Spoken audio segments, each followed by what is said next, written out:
नमस्कार। आज हम एक बहुत ही दिलचस्प भू राजनीतिक खेल को समझने जा रहे हैं। देखेंगे कि कैसे सिर्फ कुछ ही हफ्तों में अमेरिका और ईरान के बीच की बाजी पूरी तरह से पलट गई।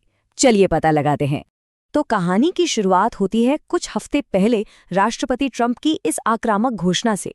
शायद उन्हें भी अंदाजा नहीं था कि पासा इतनी जल्दी पलटने वाला है।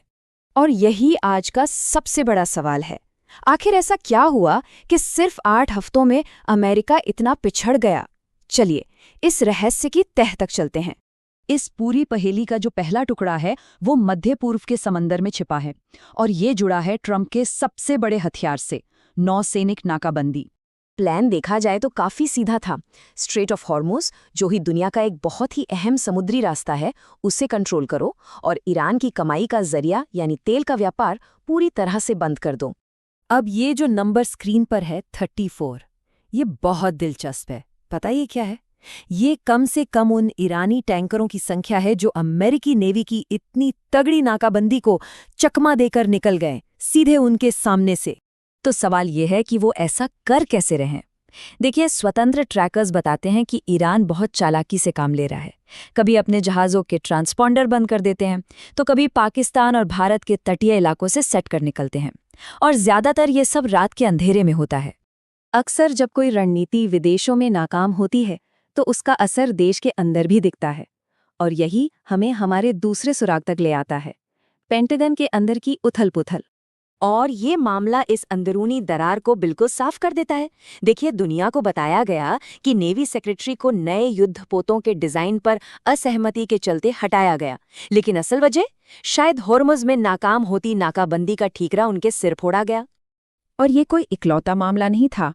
वो तो उन 24 से ज्यादा जनरलों और एडमिरलों में से बस एक थे जिन्हें हाल के महीनों में या तो बर्खास्त कर दिया गया या साइडलाइन कर दिया गया। ये पेंटागन के अंदर गहरे मतभेद का साफ संकेत है। जब सैन्य रणनीति काम न आ रही हो तो लड़ाई एक दूसरे मैदान पर लड़ी जाती है, सूचना और प्रोपेगेंडा के मैदान पर। ट्रंप ने दुनिया को ये दिखाने की कोशिश की कि ईरान का नेतृत्व बिखरा हुआ है, वहां अफरा तफरी मची है। लेकिन तेहरान का जवाब देखिए। वहां के राष्ट्रपति और स्पीकर दोनों ने एक ही समय पर एक जैसा सोशल मीडिया पोस्ट करके एकता का ऐसा संदेश दिया जिसने ट्रंप के दावों की हवा निकाल दी। कुछ एक्सपर्ट्स तो ये भी मानते हैं कि ईरान में फूट की ये कहानी दरअसल एक सोची समझी डिसइंफॉर्मेशन कैंपेन का हिस्सा है। शायद इजराइल अमेरिका को ऐसी खुफिया जानकारी दे रहा है जिससे ट्रंप को और ज्यादा सैन्य कार्यवाही के लिए उकसाया जा सके। तो नाकाबंदी नाकाम हो चुकी है, पेंटागन में खींचतान चल रही है और सूचना की लड़ाई भी हाथ से निकल गई। इन सब को मिलाकर देखें तो रहस्य सुलझ जाता है। राष्ट्रपति ट्रंप चारों तरफ से घिर चुके हैं और उनके पास अच्छे विकल्प बचे ही नहीं हैं। तो अब ट्रंप के पास बचा क्या है? रिपोर्ट्स के मुताबिक उनका प्रशासन इन 4 रास्तों पर सोच विचार कर रहा है, लेकिन इनमें से हर एक रास्ता खतरों से भरा है। देखिए, पहले 3 ऑप्शन का सीधा सा मतलब है एक बड़ा युद्ध। ईरान ने साफ कर दिया है कि ऐसा कुछ भी हुआ तो वो अमेरिका के सहयोगी देशों पर जवाबी कार्रवाई करेगा। इससे तेल की कीमतें $200 प्रति बैरल के पार जा सकती हैं और दुनिया एक बड़ी आर्थिक मंदी की चपेट में आ सकती है। तो इन सब वजहों से ट्रंप एक ऐसी मुश्किल स्थिति में फंस गए हैं जहां से निकलना लगभग नामुमकिन है, और इसी से ये मौजूदा हाई स्टेक्स गतिरोध पैदा हुआ है।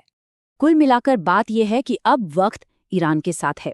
उन्हें पता है कि अमेरिका में आने वाले चुनावों की वजह से ट्रंप का समय सीमित है।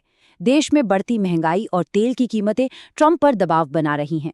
ईरान जानता है कि वो राजनीतिक दबाव की तुलना में आर्थिक दर्द ज्यादा झेल सकता है और इसीलिए वो अपने मुख्य मांगों पर अड़ा हुआ है। एक तरफ ट्रंप का अहंकार है जो उन्हें चुपचाप पीछे हटने नहीं देगा, और दूसरी तरफ जीत के लिए उनके पास कोई रास्ता नहीं बचा है। ऐसे में हर कोई यही सोच रहा है कि एक घिरा हुआ राष्ट्रपति अब आखिर करेगा क्या।